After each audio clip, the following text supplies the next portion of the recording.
আজকে আজকে এক্স্যাক্টলি কতদিন বাদে আমি ওই সাত্তকীকে আলটিমেটলি বোকা বানিয়ে ফেলেছি।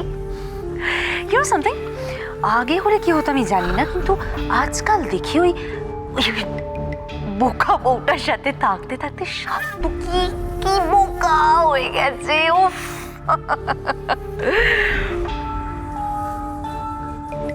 তবে ও কিন্তু একা না, বলতে হয় ওদেরকে কেমন বোকা বানালাম। আজকে সকালবেলা কনককে রাস্তায় যা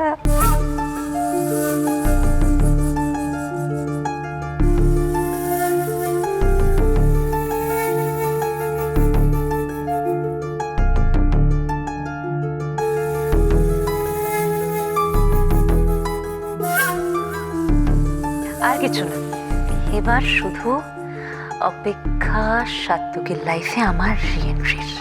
তোমার প্ল্যানটা ভালো ছিল, আর আমার হাতে যদি থাকতো না তাহলে এবারের বেস্ট অ্যাক্ট্রেসের অ্যাওয়ার্ডটা তোমাকে দিতাম। ইনফ্যাক্ট ডক্টরও তোমার অভিনয় ফিদা। এনিওয়েজ, খাবারটা ঠান্ডা হয়ে যাচ্ছে। এটা তো সবে শুরু। আমার ভাইকে যে অপমানটা ওরা করেছে তার শোধ আমি সুদে আসলে তুলব ওই চৌধুরী ম্যানশনের থেকে। আর কনক, ওই কনককে তো আমি কিছুতেই ছাড়বো না। খুব শিগগিরই ওর বেডরুমে ঢুকে আমি ওর লাইফের সমস্ত শান্তি তছনছ করে দেব। সো কনক, যাও, যে কটা দিন পারো নিজের লাইফটাকে ছুটি এনজয় করে নাও, কারণ তারপর তো তুমি আর তোমার ওই অলি, তোমাদের জন্য শুধুই কান্না আর কান্না।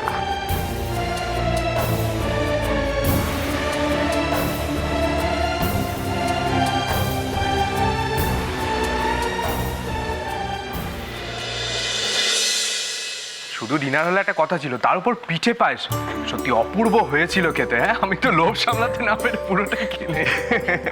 আমাদের বৌরানীর হাতের গুণ। হ্যাঁ গো, কি বল দা ভাই? কি রে, তুই তো পুরো অর্ধেকের উপর নিজেই খেয়ে নিলি, আমাদের জন্য আর কি বাকি ছিল? ডায়লগ দেখো দাদা ভাই, ডায়লগ দেখো। তুই কি ভেবেছিস আমি কিচ্ছু দেখিনি? তোর বাটিতে যে আগে থেকে দুধ পুলি কতগুলো দিয়ে দিয়েছিল বৌরানী, সেটা আমি খেয়াল করিনি। নজর হাটি দুর্ঘটনা ঘটি, বুঝলি তো? কি হলো বৌরানী, বলো এবার কিছু।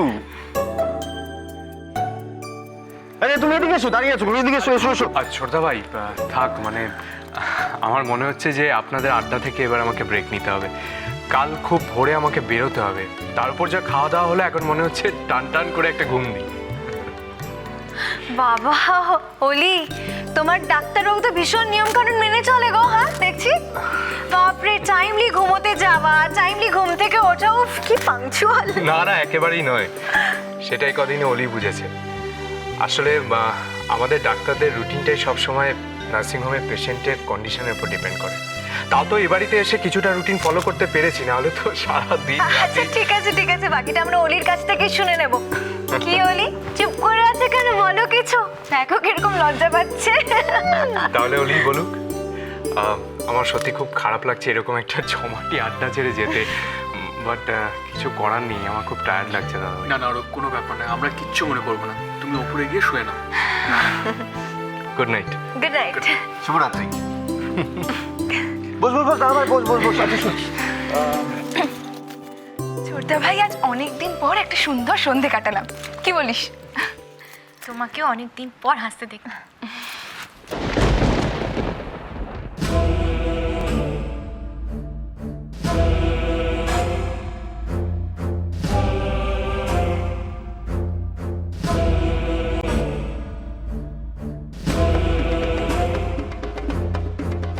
হাসি বেরিয়ে যাবে যখন ওপরে যাবে।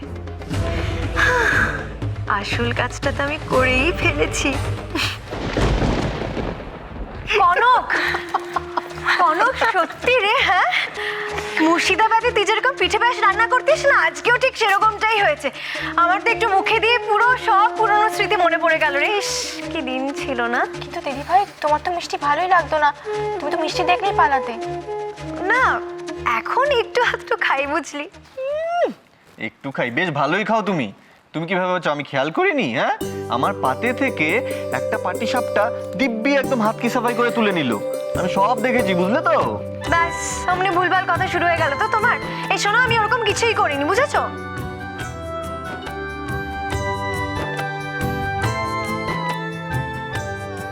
কনক সবার মাঝে হাসছে, কথা বলছে, কিন্তু আমাকে কেমন একটা যেন এড়িয়ে যাচ্ছে।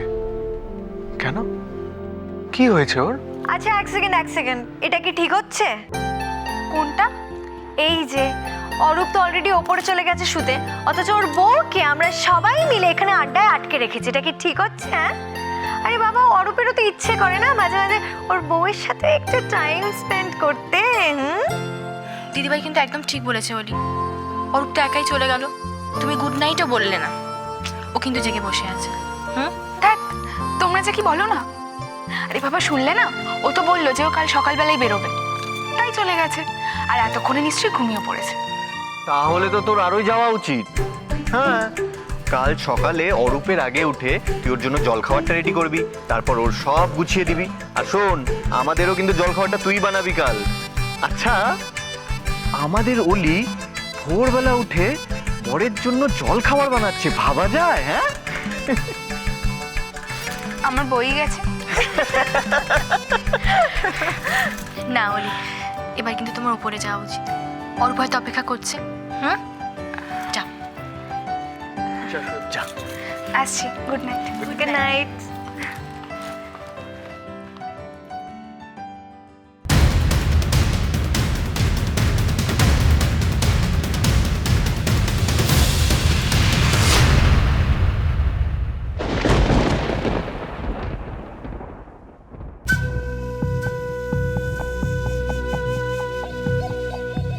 ঘুম আসছে না? কি তো ছটফট করছো বলো তো? আর মনে হচ্ছে তোমাকে।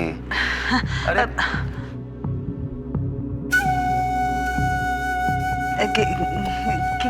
কিছু বললে গো?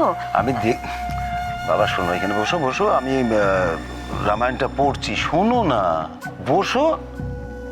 আরে এ তো খারাপ কিছু নয়, রামচন্দ্রের বনবাস যাত্রা, কি চমৎকার বর্ণনা পড়ছি, শোনো, মন দিয়ে শোনো, ভালো লাগবে।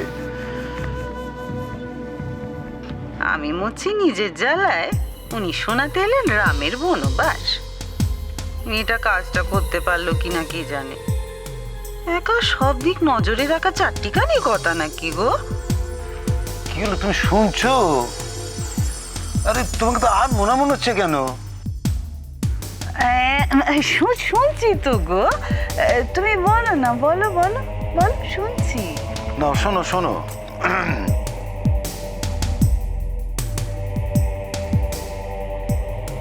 মেয়েটাকে একটা ফোন করি, ঘুমিয়ে পড়েনি তো?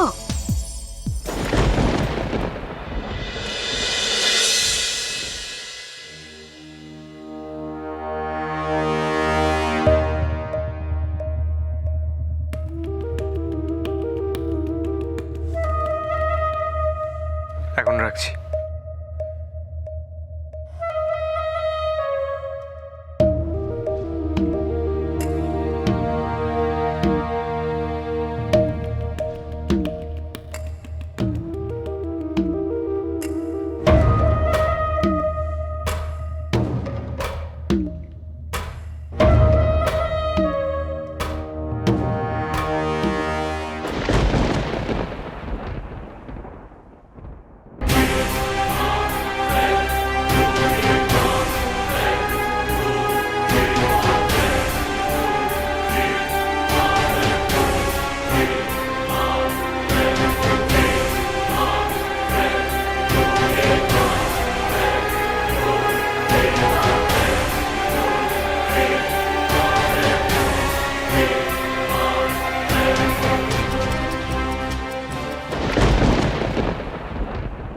কনক প্লিজ, তুমি বলো আমাকে কি হয়েছে, বলো প্লিজ, চুপ করে থেকো না। এতদিন তুমি ছিলে না, আমি আমি কি করে দিনগুলো কাটিয়েছি, আমি তোমায় কি করে বলি?